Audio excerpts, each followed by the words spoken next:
बोलती पुस्तके. ज्यांना वाचनाचा नाद त्यांना बोलती पुस्तके घाली साद. आमचं चॅनल सबस्क्राईब करा आणि सबस्क्राईब करायला इतरांनाही सांगा. नमस्कार श्रोते मित्र हो, बोलती पुस्तके सादर करीत आहे लेखक अर्जुन जाधव लिखित कादंबरी प्रेयसी एक आठवण. प्रकरण 8. तू अशी रागाने जाऊ नको दूर, तुझ्या आठवणीने दाटून येतो ऊर. झाडांच्या सावलीत प्रेम गोष्टी करताना तू झुलत होतीस खांद्यावर, तेव्हा कॉलेजची पोरं बघायची उभा राहून बांधावर. अशा काव्यपंक्ती बोलत तो तिचा राग दूर करण्याचा प्रयत्न करत होता. कल्पना काव्यप्रेमी होती हे दशरथला चांगलंच माहीत होतं. तो एक एक काव्यपंक्ती म्हणत तिच्या मागे मागे फिरू लागला, तिचा राग शांत करू लागला. तू कशाला धरतेय असा मनात राग, मग मी कुणाकडे पाहू तू मला सांग. तू माझ्या कशाला पाठीपाठी येतोस, तुझे आणि माझे काय नाते आहे. कल्पना उत्तरली, तुझं आणि माझं काय नातं. अगं तू माझी मैत्रीण आणि मी तुझा मित्र, मग कशाला हे शत्रुत्व. मला समजून घे, हा अट्टहास बरा नाही. तू खुशाल क्लासेस कर, तोपर्यंत मी गावाकडून फिरून येतो. तू गावाकडे जा नाहीतर कुठेही जा, त्याचं मला काय करायचं. मला तू आपली मैत्रीण म्हणतोस आणि मैत्रिणीचं जराही ऐकत नाहीस, मग तू कसला मित्र. कल्पना थोडीशी रागातच बोलली, बरं ठीक आहे, मी तुझा मित्र नाही आणि तू माझी मैत्रीण. मित्रांनी मैत्रिणीचं सगळं ऐकायला पाहिजे असा काही नेम आहे का. तुझे माझे संबंध तुटले, मी जातो माघारी. कशाला तुझ्या पाठी फिरू. दशरथ म्हणाला. दशरथ लगेच मागे फिरला. दशरथ मागे फिरला हे पाहता कल्पनाही पायातील पायात मागे फिरली आणि त्याला म्हणाली, अरे थांब दशरथ, तू असं मागे फिरू नकोस, माझ्यावर राग धरू नकोस. तुला जे काय करायचे ते तू कर, पण असा मला एकटीला सोडू नकोस. माझा तुझ्यात जीव गुंतलाय रे, हे तुला कसे सांगू मी. काय ग, तुलाच तेवढा राग येतो. तुलाच तेवढं रुसता येतं. मलाही रागावता रुसता येतं. कशाला माझी वाट अडवतेस, मी जातो ना, सोड माझी वाट.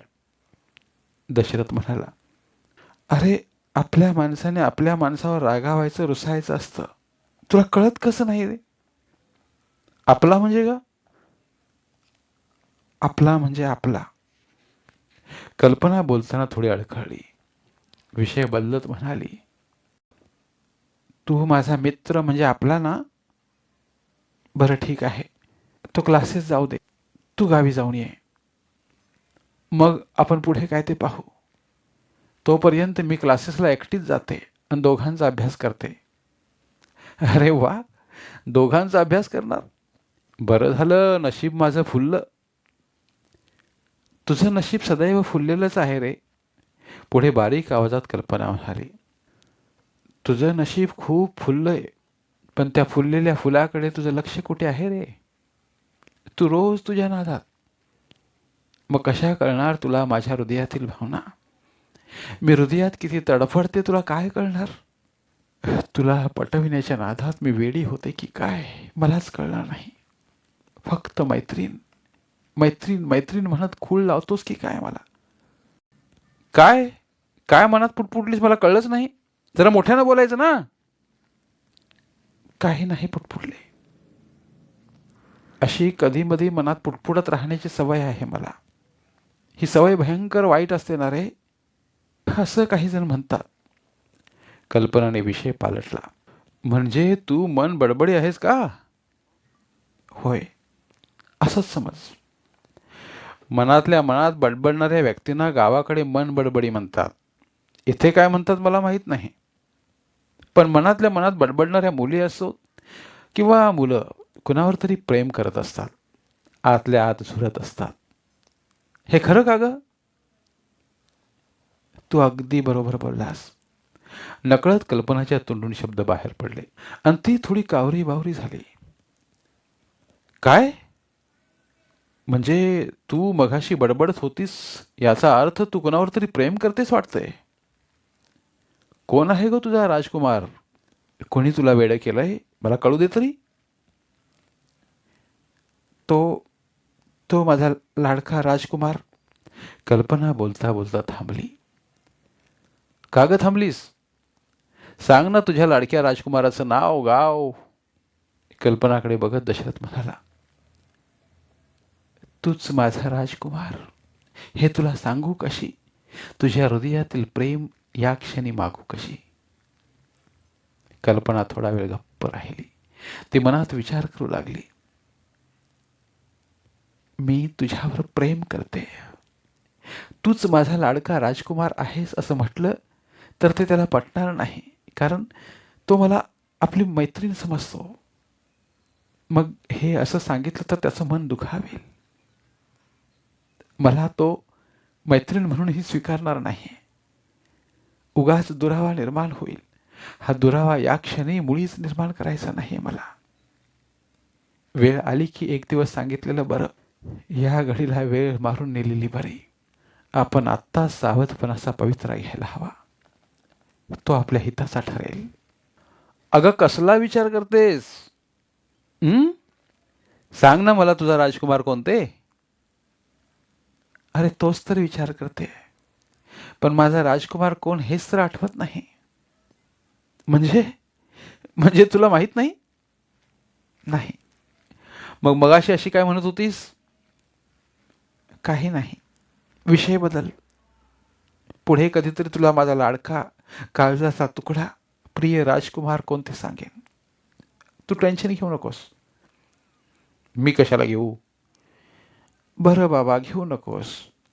झालं ना? आता मला तुझी एक छानशी प्रेम कविता ऐकावीशी वाटते. फक्त माझ्यासाठी, या या कल्पना मैत्रिणीसाठी. अगं का नाही ऐकवणार? ऐकवणार ना. पहिलं तू मला सांग, तुझा माझ्यावरील राग दूर झाला ना, तरच मी तुला प्रेम कविता ऐकवीन. राग कसला? गेला तो भुरकन उडून. आणि राग तुझ्यावर करून मला काय मिळणार? मी तशी कोण म्हणायची? कोण म्हणजे? अशी काय बोलतेस परक्यावानी? अगं तू माझी खास जवळची मैत्रीण आहेस. असा तू दुरावा नको करूस. मी कुठे? तूच करतोस. मला समजूनच घेत नाहीस. माझ्या भावना वेदना जाणत नाहीस तू. कल्पना मनात बडबडली आणि ती पुढे म्हणाली, मी दुरावा निर्माण करीत नाही रे. उलट तुला माझ्याजवळ आणण्याचा प्रयत्न करते, पण तू तू झिडकारतोस रे. कल्पनाच्या डोळ्यात पाणी आलं. आपलं डोकं दशरथच्या खांद्यावर ठेवून तिनं आपले डोळे मोकळे केले. अगं वेडी, रडतेस का? मी तुझा मित्र आहे, अगदी जिवलग मित्र आहे ना. तुला दूर जाऊ देणार नाही मी. तू रडलीस की मलाही रडू फुटते ग. मित्र मैत्रिणींना असं रडायचं असतं का? आपण एकमेकांना धीर देऊन मैत्री घट्ट करायची असते. दशरथने कल्पनाच्या डोळ्यांतून येणारे अश्रू आपल्या हाताने हळुवारपणे पुसले. त्याचा स्पर्श होताच कल्पनाचे अंग शहारून आले. मनात धडपड सुरू झाली. ते आपल्या मनाला आवर घालू लागली. दशरथने हातात हात घालून मैत्री घट्ट करूया, तिला कुठेच तडा जायला देऊया नको असा धीर दिला. कल्पना आपल्यावर जीवापाड प्रेम करते. आपला लाडका राजकुमार मलाच म्हणते याचा जराही काडी मात्र संशय त्याच्या मनात नव्हता. तो कल्पनाला आपली चांगली मैत्रीण आहे या नजरेतून सदैव पाहत होता.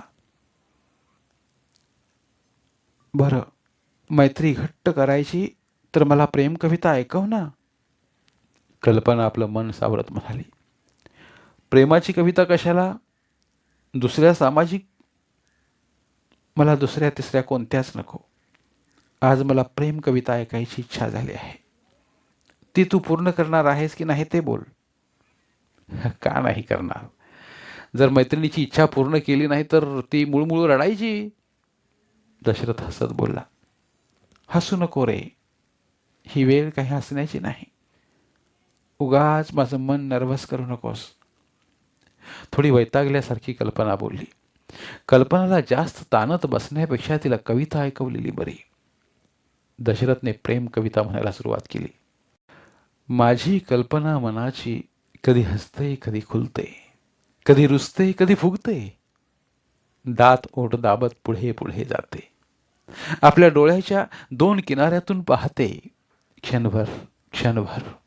माझी कल्पना हृदयाची, हृदयात दाटलेल्या शब्दाची, भावनांची, उचंबळून येणाऱ्या प्रेमरंगाची. कधी नाचते, खेळते, बागडते, स्वप्न उद्याची पाहत रमते, क्षणभर क्षणभर. माझी कल्पना प्रीतीची, प्रीत फुल्याच्या पाकळ्याने नटलेल्या मनांची. सोनेरी कर झेलत फुलत असते, वाऱ्यासारखी अवखळ धावत असते, आपल्या लाडक्या प्रीतपाकराचा शोध करत, क्षणभर क्षणभर. माझी कल्पना प्रेमरंगाची, चित्त तिचं कुठे रमत नसतं, सतत चंचल मन सैरावैरा पळत असतं, प्रेमरंगाची उधळण करीत असते, क्षणभर क्षणभर. ही कविता ऐकत कल्पना धुंद झाली. ही कविता दशरथने हुबेहूब माझ्यावर रचली आहे. माझ्या भावना, यातना, वेदना, माझं प्रेम, प्रीत, मनाची होणारी तळमळ, धडपड, माझं सर्व काही या कवितेत व्यथित झालं आहे. खरंच माझं मन दशरथला कळलं का? माझ्या हृदयातील भावना त्याच्या हृदयाला जाऊन भेटल्यात का? आणि त्यातून ही प्रेम कविता जन्माला येऊन त्याच्या मनात फुलली का? जर फुलली असेल तर ती अशी सदैव फुलत राहो असं तिला वाटल्याशिवाय राहिलं नाही. अगं कल्पना, कशी वाटली कविता? प्रेम कविता ऐकून देहभान विसरलीस का? प्रेम कवितेची तू खूप दिवानी ना? दशरथ तिच्या नजरेसमोर टिचकी वाजवत म्हणाला. देहभान हरपून गेलेली कल्पना भानावर येत म्हणाली, खूप छान वाटली कविता. सरळ माझ्या हृदयाला जाऊन भेटली, मनाला फुलवून गेली, अंगात एक नवीन शिरशिरी भरली. मी माझे देहभान हरपून गेले. अशाच देहभान हरवून जाणाऱ्या कविता मला अधूनमधून ऐकवत जा. एवढं तरी माझ्यासाठी करशील का? नंतर हळूच मनात बोलली, मला घट्ट धरून कवटाळशील ना? प्रेमाची पाखर घालशील ना? का नाही करणार? ही जान तेरे लिए हाजीर आहे. मैत्रीसाठी वाटेल ते. ते मला या प्रेम कवितेतून कळलं रे. पण या प्रेम कवितेच्या मोबदल्यात मी तुला काय द्यावं? काही नको. मैत्रीचं प्रेम आहे तेवढं बस. या पलीकडे काय मागू? आणि तू काय देशील? तू मागशील ते देईन. अगदी गालाचं चुंबनही तू फक्त माग. कल्पना मनात बोलली. नंतर पुढे ती म्हणाली, तू माग तरी काय पाहिजे ते, तुझ्यासाठी काय पण. दोघं जरा हसली. बरं ठीक आहे, तू मला एक गरमागरम त्या हॉटेलमध्ये नेऊन चहा पाज. दिल खुश.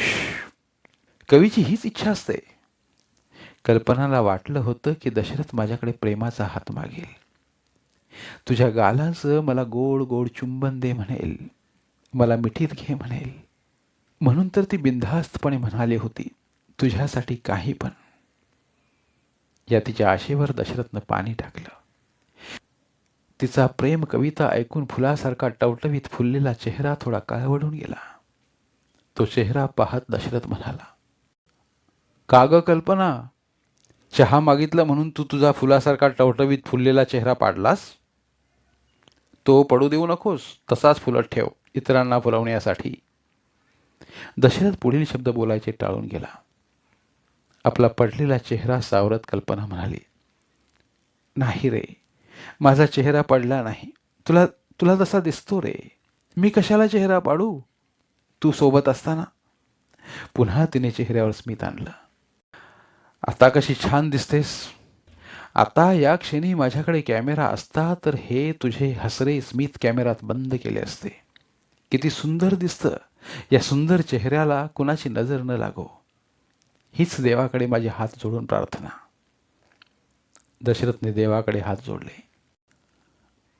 मला नाही नजर लागणार कुणाची, तू मुळीच काळजी करू नकोस. पण एक लक्षात असू देत, फुलावर बसायला फुलपाखरे येतात. कल्पना दशरथला कोड्यात पाडत बोलली. ते दशरथला समजलं नाही. हळूहळू दोघंही हॉटेलच्या दिशेने गरमागरम चहा प्यायला निघाले. काही वेळातच चहा पिऊन घरी परतले. कल्पनाला रात्रभर अजिबात झोप लागेना. तिच्या डोक्यात दशरथने म्हटलेली कविता गरागरा फिरू लागली. ती एका कुशीवरून दुसऱ्या कुशीवर उलती पालती होऊ लागली. तिची झोपच पूर्णपणे उडाली. तिचं मन प्रेम कविताच्या बाहुपाशात अडकलं होतं. ती विचार करू लागली, दशरथने ती कविता माझ्यावर लिहिली आहे, तरी तो माझ्याशी उघडपणे प्रेमाच्या गोष्टी करत नाही. नेहमी प्रेमापासून टाळाटाळ करतो. मग नेमकं त्याचं मन कसं ओळखायचं? तो माझ्यावर प्रेम करतो का नाही हे कसं सिद्ध होईल? जर तो माझ्यावर प्रेम करत असेल तर तो मला स्पष्टपणे का सांगत नाही? उगाच मनाला हुरहुर लागून राहिली आहे. त्याच्यावर जीवापाड प्रेम करतोय हे सत्य आहे, पण त्याचं काय? दशरथ महिनाभर गावी जाणार म्हणतोय, त्याला रोखायला हवं, नाहीतर येथे एकटीला मला करमणार नाही. मी तडपडून मरेन. तो जायचा थांबणार नाही. तसा तो जिद्दी महत्वाकांक्षी मुलगा आहे. त्याचे आई वडील गावी आहेत, याची वाट पाहत असतील ते. तो जाऊन येऊ दे, तोपर्यंत आपण वाट पाहायची. तो लगेच परत येईल, माझ्या भावना त्याला कळल्या आहेत. तो मला येथे एकटीला तडफडत ठेवणार नाही. जरी तो मला मैत्रीण म्हणत असला तरी त्याने मला केव्हाच आपली प्रेयसी मानून कवितेच्या रूपाने आपल्या हृदयात जतन करून ठेवला आहे. अशा अनेक प्रश्नांनी तिच्या मनात काहूर उठवलं होतं. त्यामुळे ती रात्रभर जागीच राहिली. तारुण्याच्या काठावर ती फुलत होती. रात्रभर जागून प्रियकर शोधत होती. तगमग तिच्या मनातील त्याला कळत नव्हती. रात्रभर बिचारी जागत स्वतः जळत होती. धन्यवाद. उर्वरित कादंबरी पुढील भागात.